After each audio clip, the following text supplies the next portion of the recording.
transfer praktik HR di MNC. Bab ini membahas difusi praktik HR di seluruh perusahaan multinasional atau MNC. Bab ini melanjutkan tema tantangan dan peluang yang dihadirkan oleh perbedaan sistem bisnis nasional untuk MNC. Mirip dengan bab 4, kita akan melihat bagaimana MNC mengadopsi berbagai bentuk organisasi untuk mengatasi tantangan ini, dengan penekanan pada struktur transnasional yang mendorong difusi praktik. Selanjutnya ada sistem bisnis nasional.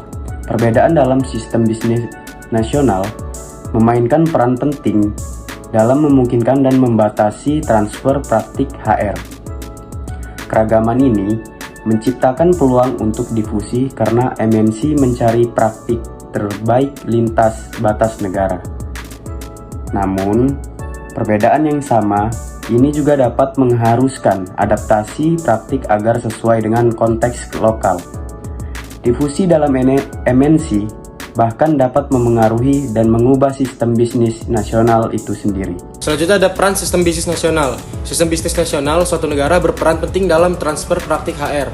Itu sistem bisnis nasional yang berbeda-beda, mendorong difusi karena menawarkan variasi praktik HR yang bisa dipelajari. Namun perbedaan itu tersebut juga bisa membatasi difusi. Praktik HR perlu disesuaikan dengan kondisi lokal di setiap negara. Difusi praktik HR dalam MNC bahkan bisa berdampak pada perusahaan sistem bisnis nasional di suatu negara. Baik, materi berikutnya yaitu difusibilitas praktik ketenagakerjaan. Dalam manajemen sumber daya manusia internasional, merujuk pada kemampuan atau kecenderungan suatu praktik manajemen sumber daya manusia untuk menyebar atau disebarkan dari satu negara ke negara lain.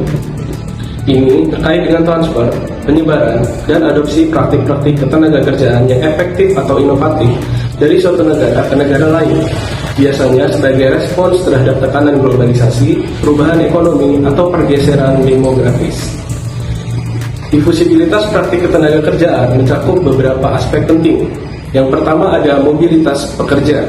Difusibilitas mencerminkan sejauh mana pekerja dapat bergerak antara berbagai posisi, industri, atau wilayah geografis. Mobilitas pekerja dapat dipengaruhi oleh faktor-faktor seperti keterampilan yang menarik, fleksibilitas geografis, serta kebijakan migrasi dan visa. Yang kedua ada keterampilan transferable. Konsep ini menyoroti keterampilan yang dapat dipindahkan dari satu pekerjaan atau sektor ke yang lain. Misalnya, keterampilan manajerial, komunikasi, dan pemecahan masalah seringkali dapat diterapkan di berbagai konteks pekerjaan. Dalam konteks difusibilitas, keterampilan transferable meningkatkan kemampuan seseorang untuk melarikan karir atau beradaptasi dengan perubahan pasar tenaga kerja. Yang ketiga ada fleksibilitas pekerjaan. Difusibilitas juga berkaitan dengan fleksibilitas pekerjaan, yaitu kemampuan individu untuk menyesuaikan diri dengan berbagai kondisi pekerjaan, termasuk jam kerja, lokasi kerja, dan jenis kontrak kerja. Pekerja yang lebih fleksibel mungkin memiliki lebih banyak kesempatan untuk mengeksplorasi berbagai jenis pekerjaan dan kesempatan karir. Dalam difusibilitas praktik ketenagakerjaan juga dapat dipengaruhi oleh berbagai faktor. Yang pertama ada konteks budaya. Perbedaan budaya antar negara dapat mempengaruhi resepsi dan adopsi praktik ketenagakerjaan tertentu. Praktik yang cocok atau sesuai dengan nilai-nilai budaya lokal cenderung lebih mudah diterima dan diterapkan. Yang kedua ada regulasi dan kebijakan. Perbedaan dalam regulasi ketenagakerjaan dan kebijakan pemerintah antar negara dapat mempengaruhi kemungkinan adopsi praktik ketenagakerjaan tertentu. Praktik yang sesuai dengan peraturan lokal atau mendukung kebijakan pemerintah cenderung lebih mudah diadopsi. Yang ketiga ada konteks ekonomi. Kondisi ekonomi suatu negara, termasuk tingkat pengangguran, pertumbuhan ekonomi, dan stabilitas ekonomi, dapat mempengaruhi permintaan dan kebutuhan akan praktik ketenagakerjaan tertentu. Yang keempat atau yang terakhir ada teknologi dan infrastruktur. Ketersediaan teknologi dan infrastruktur yang mendukung implementasi praktik ketenagakerjaan tertentu dapat mempengaruhi difusibilitasnya. Negara dengan infrastruktur teknologi yang lebih canggih cenderung lebih siap untuk mengadopsi praktik yang bergantung pada teknologi. Perbedaan antara sistem bisnis nasional yang dapat membatasi atau mendorong penyebaran praktik. Yang pertama ada ketergantungan pada struktur ekstra perusahaan. Praktik HR tertentu dapat sangat tergantung pada props atau pendukung ekstra perusahaan di negara asalnya, seperti regulasi hukum, institusi pasar tenaga kerja, dan nilai-nilai budaya yang mempengaruhi hubungan ketenagakerjaan. Tingkat ketergantungan ini mempengaruhi sejauh mana praktik tersebut dapat beroperasi di lingkungan yang berbeda. Kemudian yang kedua ada perbedaan antara sistem bisnis nasional. Perbedaan antara sistem bisnis nasional menciptakan tantangan dan peluang dalam penyebaran praktik HRM. Meskipun perbedaan ini dapat membatasi penyebaran praktik, mereka juga menciptakan potensi untuk transfer lintas batas karena perusahaan multinasional berupaya memperoleh keunggulan kompetitif dengan mentransfer praktik yang dianggap efektif di seluruh operasinya. Kemudian yang ketiga ada adaptasi dan modifikasi. Praktik HR yang ditransfer mungkin perlu diadaptasi atau dimodifikasi agar sesuai dengan konteks lokal di negara penerima. Hal ini menunjukkan pentingnya memahami perbedaan budaya hukum dan kelembagaan antara negara dalam proses penyebaran praktik HRM. Berikutnya ada hierarki perekonomian dan penyebaran perdamaian. Hierarki perekonomian adalah struktur yang menggambarkan bagaimana sumber daya ekonomi diorganisir dan distribusikan dalam suatu masyarakat. Pada kasus 7 Mei 1945, setelah Perang Dunia II, Jerman mengalami transformasi ekonomi yang signifikan, dan hal ini juga mempengaruhi struktur hierarki perekonomiannya serta berdampak pada penyebaran perdamaian. Transformasi ekonomi ini dipimpin oleh pembangunan ulang pasca perang dengan fokus pada industri, teknologi, dan infrastruktur. Baiklah, selanjutnya adalah hierarki perekonomian. Jerman pasca perang mengalami perubahan dari ekonomi yang terpusat pada industri berat menjadi ekonomi yang lebih beragam, termasuk sektor jasa dan teknologi tinggi. Ini mengubah hierarki perekonomiannya dengan menyoroti sektor-sektor baru yang berkembang pesat. Kemudian ada penyebaran perdamaian. Transformasi ekonomi yang kuat membantu memperkuat fondasi perdamaian di Jerman dan Eropa. Dengan pertumbuhan ekonomi yang stabil, pendapatannya lebih merata, dan kesempatan kerja yang lebih luas, tingkat kepuasan sosial meningkat, serta mengurangi ketegangan dan potensi konflik. Selanjutnya adalah integrasi Eropa. Partisipasi Jerman dalam integrasi Eropa, terutama dengan pendirian Uni Eropa, juga berperan dalam penyebaran perdamaian.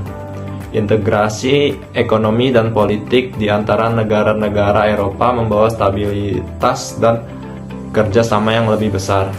Ini meminimalkan potensi konflik antara negara-negara anggota.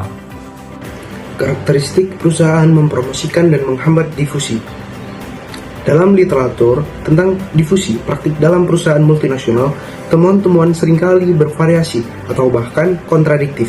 Sebagai contoh, penelitian di Irlandia menunjukkan perbedaan pendekatan perusahaan multinasional asing dengan perusahaan lokal dalam praktik ketenagakerjaan. Hal ini disebabkan oleh faktor integrasi perusahaan, di mana perusahaan yang kurang terintegrasi cenderung memiliki sedikit intensif untuk mentransfer praktik lintas batas. Beberapa perusahaan multinasional memiliki sifat yang terintegrasi yang memungkinkan mereka mencapai sinergi lintas batas. Baik, selanjutnya yaitu karakteristik perusahaan mempromosikan dan menghambat difusi. Integrasi dapat berupa segmentasi, di mana setiap unit operasi melakukan bagian yang berbeda dari proses produksi atau replikasi, di mana unit operasi serupa dibuat di seluruh negara. Dalam replikasi, perusahaan memiliki insentif yang kuat untuk mengembangkan kebijakan internasional yang seragam. Pendekatan struktural untuk mengidentifikasi faktor-faktor yang mempromosikan atau menghambat transfer praktik lintas batas fokus pada karakteristik organisasi utama. Sementara pendekatan politik menyoroti cara aktor organisasi memanfaatkan kekuatan mereka untuk memajukan kepentingan mereka sendiri dalam proses difusi. Materi selanjutnya yaitu proses difusi. Proses difusi dalam manajemen perusahaan multinasional sangat penting untuk mentransfer praktik-praktik yang sukses ke seluruh operasi internasional mereka. Kantor pusat perusahaan dapat menggunakan mekanisme formal seperti pertemuan rutin dan konferensi, kelompok kerja, dan gugus tugas untuk menyatukan para pelaku dari seluruh perusahaan multinasional. Namun, mentransfer keahlian melalui arsitektur formal jaringan dapat sulit karena manajemen di tingkat anak perusahaan mungkin ingin mempertahankan kemandirian mereka dan memblokir difusi keahlian dari kantor pusat. Namun, manajer kantor pusat juga memiliki sumber kekuasaan untuk mengatasi resistensi di tingkat lokal dan memastikan difusi praktik. Oleh karena itu, banyak perusahaan multinasional mencoba mempengaruhi praktik ketenaga kerjaan melalui cara yang lebih informal, seperti penggunaan staf kunci yang memiliki pengalaman dan pengetahuan tentang praktik organisasi tertentu. Dalam rangka melakukan difusi praktik-praktik yang sukses, perusahaan multinasional perlu mempertimbangkan berbagai faktor, seperti resistensi dari manajemen lokal, kekuatan dan kelemahan manajer lokal, serta kekuasaan manajer kantor pusat dalam mengatur praktik-praktik di seluruh perusahaan. Kesimpulannya, sistem bisnis nasional berperan penting dalam transfer praktik HR, terutama dalam konteks transfer pengetahuan praktik bisnis antara perusahaan multinasional (MNC). Pengetahuan dan praktik bisnis dapat ditransfer antar negara dan dijalankan secara efektif oleh perusahaan multinasional. Ini melibatkan pemahaman terhadap pola-pola utama dalam arah transfer jenis MNC yang paling mungkin melakukan diskusi dan proses terjadinya diskusi. Hal tersebut menyoroti pentingnya integrasi antar perusahaan multinasional dengan isu-isu praktek lintas batas. Saling ketergantungan antara faktor-faktor ini menjadi tema utama dalam buku ini, karena kelompok aktor dalam MNC merupakan kekuatan dan pengaruh dari pemahaman mereka terhadap konteks lokal maupun nasional. Perusahaan multinasional besar memiliki potensi untuk membentuk evolusi sistem nasional. Ini menunjukkan bahwa perusahaan multinasional tidak hanya mempengaruhi praktik bisnis global, tetapi juga memiliki dampak yang signifikan pada struktur dan kebijakan ekonomi nasional. Dengan demikian, pentingnya praktik lintas batas dalam konteks bisnis global serta dampaknya pada struktur ekonomi nasional dan internasional.